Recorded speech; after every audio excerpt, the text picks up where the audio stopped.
नमस्कार बच्चों, इस वीडियो में आप देखेंगे कि C++ के प्रोग्राम का स्ट्रक्चर क्या है और इसको हम 5 सेक्शन में डिवाइड करते हैं। फर्स्ट सेक्शन है डॉक्यूमेंटेशन। बच्चों इसमें कुछ नहीं करते हैं, सिर्फ कमेंट्स में ये लिखते हैं कि ये प्रोग्राम किसके बारे में है। फॉर एग्जांपल आपको मैं समझा रहा हूं तो मैं पहला प्रोग्राम बनाता हूं एरिया ऑफ सर्कल का। ओके, तो देखिए इसको कि फर्स्ट ये है। अब मैं नेक्स्ट जो हमारे पास पार्ट है, इसको प्रोग्राम को करते कैसे वहां पे आता हूं। तो सबसे इंपॉर्टेंट जो फंक्शन होता है C या C++ का, उसको क्या कहते हैं हम? Main function. ओके, और यहां पे यदि एरिया डिफाइन करना है तो मैं यहां पर रेडियस लेता हूं R।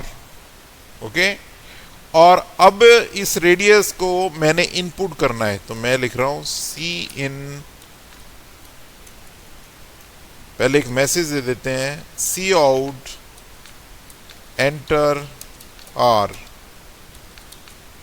तो अंडरस्टैंड करिए ये मैंने जो लाइन लिखी इस पूरे का मतलब क्या है। और कंपेयर करता हूं मैं इसको, ये जो 2 स्लैश है इसको कमेंट कहते हैं। हम कमेंट 2 तरीके से देते हैं, एक सिंगल लाइन कमेंट, एक मल्टी लाइन कमेंट। यदि सिंगल लाइन कमेंट देना है तो ऐसे चलता है, यदि मल्टी लाइन है तो स्लैश स्टार स्टार स्लैश ऐसे चलता है। ओके, क्योंकि एक ही लाइन है तो इसलिए मैंने सिंगल लिखा था। तो सी लैंग्वेज में जो हम आउटपुट फंक्शन यूज करते हैं उसका नाम है printf। और यहां पे मैं लिख रहा हूं एंटर R। ये मैंने कोरिलेट कर दिया आपको कि आप C में कैसे करते थे। जो मैंने यहां पे लिखा है, जो कमेंट में आता है, वो एग्जीक्यूशन कंपाइलेशन में नहीं आता है, सिर्फ आपको बताने के लिए। ओके, तो मेन पार्ट पे हम लिख रहे हैं कोड। अब बच्चों बात समझो कि ये लेस देन क्या है, तो इसको समझो, this is called extraction operator. जैसे plus minus division multiplication operators हैं, वैसे ये कौन सा ऑपरेटर है? Extraction operator. और सी आउट क्या है, इसको बड़े ध्यान से सुनो, स्टेप बाय स्टेप इसको करेंगे। ये एक ऑब्जेक्ट है और किस क्लास का है? ओ स्ट्रीम क्लास का एक ऑब्जेक्ट है। और ये किसके लिए यूज होता है? ये इनपुट के लिए यूज होता है। So clear? सी आउट, ये मैसेज आया, मैंने लिखा Cin R। तो ये किसके बराबर है? जो मैं सिंगल कमेंट तो ऑब्वियसली सिंगल को डबल स्लैश में लिखते हैं। ये Cin क्या है? It is equal to the scanf function of C language. C में ऐसे लिखते थे और साथ में क्या देते थे यहां पर? R। ओके, और ये %d एक फॉर्मेट स्पेसिफायर था और R एक वेरिएबल है जिसके साथ एम्परसेंड रेफरेंस के लिए लगा है। तो कहने का मतलब है कि C++ में फॉर्मेट स्पेसिफायर के कॉन्सेप्ट को खत्म कर दिया गया है। तो Cin क्या है? Cin भी Cout की तरह क्या है? एक ऑब्जेक्ट। किस क्लास का है? iStream क्लास का ऑब्जेक्ट है। और ये जो ऑपरेटर है इसको कहते हैं हम इंसर्शन ऑपरेटर। Cout के ऑपरेटर को क्या कहते थे हम? एक्सट्रैक्शन। और इसको क्या कहते हैं? इंसर्शन। ये क्या करता है? जो भी कीबोर्ड पे आप इनपुट करोगे वो किस वेरिएबल में चली जाएगी? R में। तो बच्चों यदि आपने ये ऑब्जेक्ट यूज करने हैं तो आपको एक प्री प्रोसेसर डायरेक्टिव्स यहां पर डिफाइन करना पड़ेगा। तो वो क्या होता है? वो प्री प्रोसेसर डायरेक्टिव जो सारे के सारे किसके साथ शुरू होते हैं? हैश के साथ। और हमें इंक्लूड इकट्ठा है, ये अलग अलग नहीं है। हमें IO stream, input output stream header file include करनी पड़ेगी, क्योंकि इस हेडर फाइल में iStream और OStream जो क्लासेस हैं वो डिफाइन की गई है। ओके, इतना क्लियर? अब ये इनपुट हो गया है। उसके बाद अब एक और इंपॉर्टेंट बात, मुझे एरिया फाइंड करना है तो मैं यहां पे लिख रहा हूं फ्लोट एरिया। तो एक क्वेश्चन आपसे मैं पूछता हूं, क्या सी लैंग्वेज में ऐसे डिक्लेयर कर सकते थे हम? Think over it. तो आंसर है नहीं। सी लैंग्वेज हमें कहती है कि जो भी आपने वेरिएबल यूज करने हैं प्रोग्राम में, उसको आप वॉइड मेन के इमीडिएटली बाद डिक्लेयर करिए। बट C++ हमें कहती है कि आप वेरिएबल को डिक्लेयर कर सकते हैं। बच्चों यहां पे एक और इंपॉर्टेंट बात, what do you understand by the declaration of a variable? 2 things are there. क्या? किसी भी वेरिएबल को डिक्लेयर करने में 2 चीजें होती हैं। पहली बात, डाटा टाइप ठीक है, कि ये किस तरह की वैल्यू को स्टोर कर रहा है, और इसी से डिफाइन होता है कि उसकी स्टोरेज कितनी है और वो किस तरह की वैल्यू स्टोर कर रहा है। स्टोरेज का मतलब है कि वो मेमोरी में मेमोरी स्टोरेज यानी कि मेमोरी कितनी कंज्यूम कर रहा है। वो जैसे कि इंट होता है, आर जो वेरिएबल है वो 2 बाइट मेमोरी कंज्यूम कर रहा है, जो आपके पास एरिया है वो 4 बाइट मेमोरी कंज्यूम कर रहा है।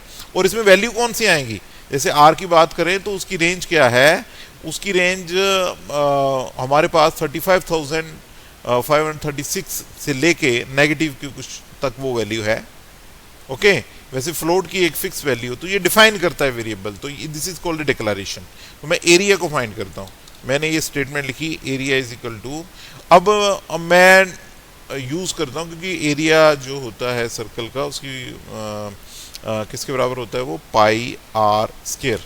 ठीक है, तो मैं फिर कांस्टेंट मुझे चाहिए, तो मैं यहां पे डिफाइन कर देता हूं, हैश डिफाइन पाई 3.14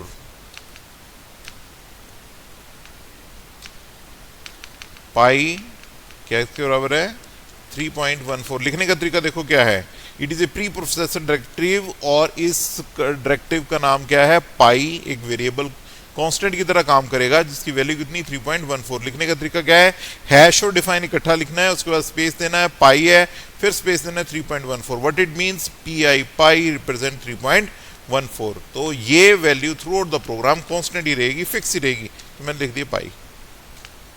ठीक है, और यहां पर आर इंटू आर, तो क्या हुआ, ये एरिया फाइंड हो गया। अगेन मैं जो लिखा हुआ है वो आउटपुट स्क्रीन पर डिस्प्ले करना है, तो मैं यहाँ पे लिखा सी आउट और यहाँ पे लिख दा एरिया इज इक्वल टू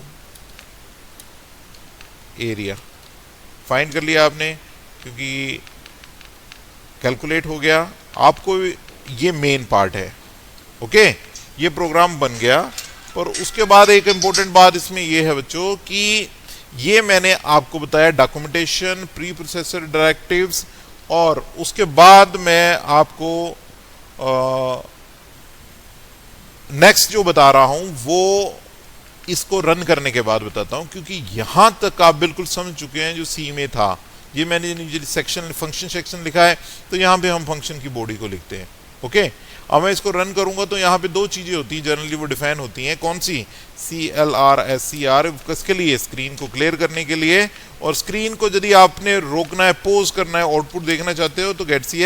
ये सिंपल इनपुट फंक्शन है। अब मैं इसको कंपाइल करूंगा तो 2 एरर बताएगा। वो 2 एरर किसकी बताएगा, कि बताओ भी कि जो CLR/SCR फंक्शन है उसकी प्रोटोटाइप कहाँ है, और getch जो फंक्शन है उसकी प्रोटोटाइप कहाँ है, यानी कि ये जो फंक्शन काम करते हैं उसके बारे में बताओ कहां पर है। तो हमें फिर प्री प्रोसेसर डायरेक्टिव में जाना पड़ेगा और हमें एक हेडर फाइल इंक्लूड करनी है। बताओ क्या नाम है उस हेडर फाइल का नाम, मैक्सिमम बच्चे जानते होंगे, दैट इज conio.h। इसको कहते हैं conio, console input output header file. Okay, तो ऐसा करेंगे। तो ये रन किया मैंने, आर की वैल्यू मैंने 7 इंटर करता हूं मैं। ओके, ये वैल्यू आ गई, डन।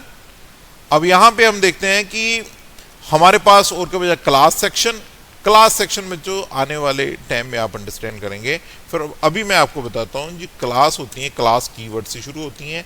फॉर एग्जांपल स्टूडेंट नाम का एक आप क्लास बनाना चाहते हैं और ऐसे लिखे जाता है और ये सेमीकोलन आता है, this thing is called a class section. जब हम सभी क्लास, किसी भी क्लास को हम डिफाइन करेंगे तो हम प्री प्रोसेसर डायरेक्टिव के बाद क्लास सेक्शन आएगा, उसके बाद वो मेन सेक्शन आएगा, फिर उसके बाद जो हमारे पास फंक्शंस हैं वो नीचे हम डिफाइन करेंगे। ओके, ये बच्चों आपको बताने के लिए था कि C++ का स्ट्रक्चर क्या होता है, C out C in क्या है और वेरिएबल्स क्या है। Thank you.